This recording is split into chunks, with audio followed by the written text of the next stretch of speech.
And finally, 74 years ago today, Robert James Fischer was American chess grandmaster, 11th world chess champion. Many consider him to be the greatest chess player of all time. Fischer showed great skills in chess from early age. At 13, he won a brilliancy known as the game of the century. At age 14, he became the U.S. chess champion.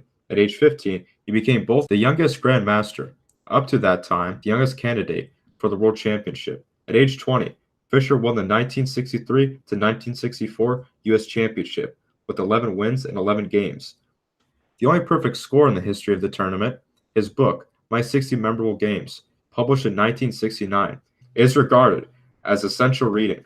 He won the 1970 Interzonal Tournament by a record 3.5 point margin and won 20 consecutive games, including two unprecedented 6-0 sweeps. In the candidates matches, in July 1971, he became the first official FIED #1 rated player. Bobby Fischer won the first world-class chess championship in 1972, defeating Boris Spassky of the USSR in a match held in Rajusky, Iceland, publicized as a Cold War confrontation between the US and the USSR. It attracted more worldwide interest than any chess championship before or since. In 1975, Fischer refused to defend his title when an agreement could not be reached with FIDE, chess's international governing body, over one of the conditions for the match under FIDE rules. This resulted in Soviet GM Anatoly Karpov, who won the qualifying candidates cycle, being named the new world championship by default. After forfeiting his title as world championship, Fischer became reclusive and sometimes erratic, disappearing from both competitive chess and public eye. In 1992, he re-emerged to win an unofficial rematch against Spassky. It was held in Yugoslavia, which was under a United Nations embargo at the time. His participation led to a conflict with the U.S. government, which warned Fischer that his participation in the match would violate an executive order imposing U.S. sanctions on Yugoslavia. The U.S. government ultimately issued a warrant for his arrest. After that, Fischer lived his life as an emigre. In 2004, he was arrested in Japan and held for several months for using a passport that had been revoked by the U.S. government. Eventually, he was granted Icelandic passport and citizenship by a special act of Icelandic Althing, allowing him to live in Iceland until his death in 2008. A few hours after the 9/11 attacks, Bobby Fischer appeared on radio in the Philippines, saying that the terrorism attacks are wonderful news, and finished off the U.S. once and for all, saying he'd like to see the U.S. wiped out. Fischer made numerous lasting contributions to chess. In the 1990s, he patented a modified chess timing system that added a time increment after each move. Now he's standard practice in top tournament match play. He also invented Fischer Random, a new variant of chess known today as Chess 960. Bobby Fischer, a child prodigy indeed. Fischer was winning tournaments when he was 6 years old.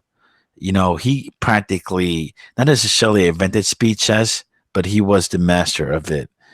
And Fischer versus Spassky, you know, at one point, the Cold War was going on, and everybody remembers, back in the days when America beat Russia and that whole hockey thing. It was like we were kind of feeling down and out by ourselves. We always felt we were always better than Russia, but it was like there was always that tension and shit. And Russia did whip a whole lot of ass. There's no doubt about it. They also drank a lot of vodka, but they whipped a whole lot of ass. In America, at one point, we were on that shit. Was like internationally, we'll take any victory where we can. So when it comes down to it, there's always been prodigies in the world, like Mozart, Beethoven. You know what I mean? Hell, LeBron James. But fucking, you want to talk about chess? It's more of a strategic genius mind thing. It's like, oh, anybody who's great at this game has to be one of the smartest people in the world. But you'd be surprised because a lot of these people who are great at this game can't even read and write. Some of them, I'm just saying, just like anything else. But a child prodigy nonetheless. Bobby Fischer was the guy. He was, like I said, the fucking American hero against Spassky. And the thing about Bobby Fischer, too, he was a little fucking crazy. Was he mentally ill? Possibly. Was he anti-Semitic? Absolutely. Was he a genius? That remains to be seen. It really does, right? Because people call like, oh, is this guy a fucking genius or not? I'm not too sure about that.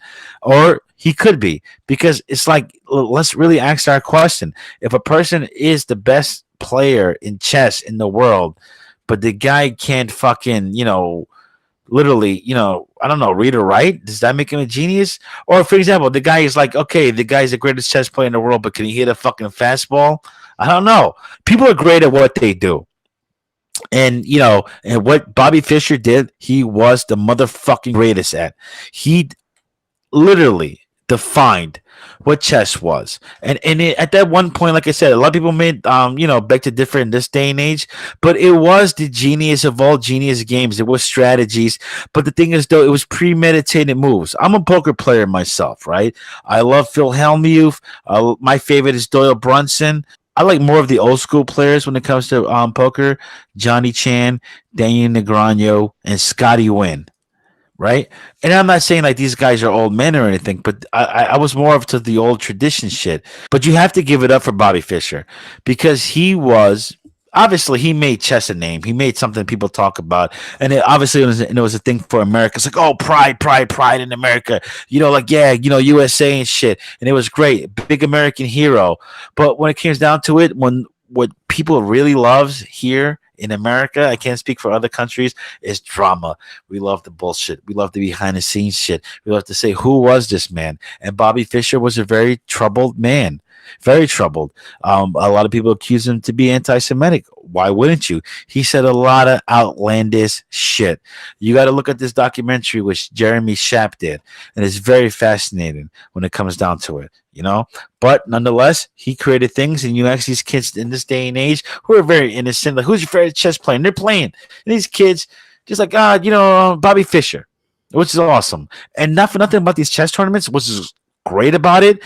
Unlike like poker, like you go to poker, I love playing poker, right? It's 21 years, you got to be 21 and over. And maybe in Europe, you got to be 18 and over. That's cool, because you've seen people who won the World Series of Poker tournaments at 18. You've seen that.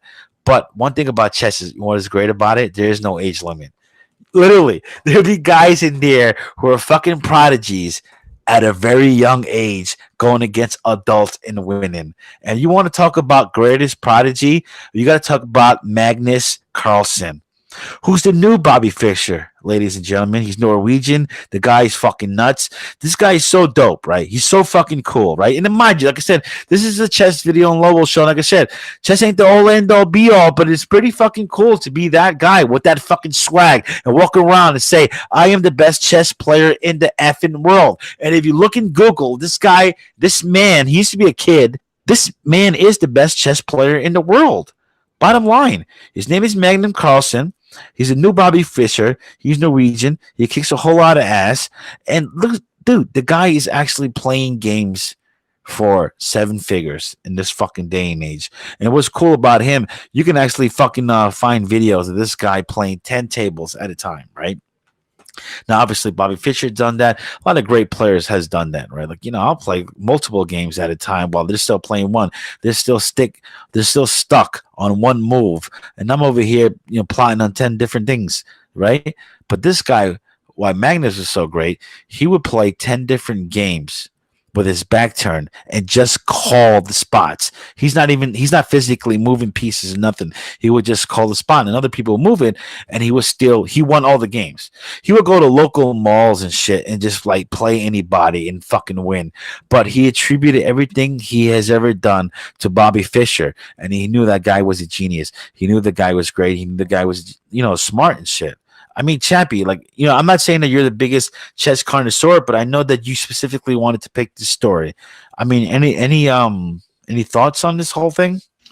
I mean, when I think about chess, it's a very strategic game. I think you have to think 10 steps ahead in order to be really effective. Absolutely. And I just think that's the beauty of it. It's not necessarily athleticism. You can't really depict somebody's intellectual capacity just by watching them play, but the thought process is just what makes the game great, in my opinion. I totally agree, Chap. I totally agree. It's one of those things. Is like, it's appreciated. Don't get me wrong. And it's like that old story, right? It's like, what are athletes? Because here's the thing, right? There's some people go, well, I don't think a NASCAR driver is an athlete. Mm-hmm. Here's the thing. I beg to differ. I think they are athletes. And here's the thing. People, especially, who else? People who drive dirt bikes professionally. I'm not the biggest fan of that, but man, that's so much endurance. That's so much physical durability and shit. Like, dude, that's an athlete for sure, 100%. But I'll tell you this: is chess an athlete? No, I don't think so. Not on a physical aspect, but I think that mental endurance, it's something. That's for sure. Definitely It requires is. capacity. Absolutely. It's definitely a mental endurance that has to be there. You have to love it. This guy I was telling you about, Magna Carlsen, dude, this guy is sick. He is known for playing multiple tables at once. He'll be playing with you. He'll act like he doesn't even acknowledge you and your table. He'll just keep playing other things, just look at other people who are playing. He's like one of those very low attention span. But one thing that's cool about him, he kind of knew about the Fischer thing and what he did and the whole Jeremy Chat thing. Anybody who's listening, check that out. Like I said, man, it's very intriguing and interesting. But he was like, man, I saw that. This is what Magnus said. He's like, I saw that. I'm going to just try to do my best of my capabilities to not become that. But it's one of those things. You kind of like, it was like one of that subtle, but it was like one of those acknowledgments. Like, man, you show me a genius, and I'll show you a crazy man. Let's move on, Chan.